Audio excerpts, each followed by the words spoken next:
ఉగ్రవాదం, తీవ్రవాదాలపై పోరాటంలో మానవాళికి బలమైన వ్యూహాత్మక సందేశాన్ని పంపిన జోర్డాన్ నాయకత్వాన్ని ప్రధాని నరేంద్ర మోదీ ప్రశంసించారు. అమ్మాన్లో రాజు అబ్దుల్లా టూ బిన్ అల్ హుసేన్తో జరిగిన చర్చల్లో భారత్, జోర్డాన్లు ఉగ్రవాదానికి వ్యతిరేకంగా స్పష్టమైన వైఖరిని ప్రదర్శించాయని మోదీ తెలిపారు. గతంలో జరిపిన చర్చలు కూడా ఉగ్రవాదాన్ని ఎదుర్కోవడంపైనే దృష్టి సారించినట్లు గుర్తు చేసుకున్నారు.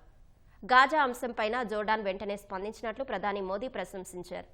8 అంశాలపై సంబంధాలు బలోపేతం చేసుకోవాలని నిర్ణయించినట్లు తెలిపారు.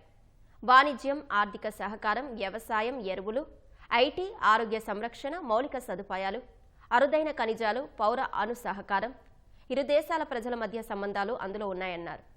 ఇరు దేశాల మధ్య దశాబ్దాల నాటి స్నేహం, పరస్పర గౌరవం, ఉత్పాదక సహకారానికి ప్రధాని మోదీ పర్యటన నిదర్శనమని జోర్డాన్ రాజు అబ్దుల్లా టూ అన్నారు.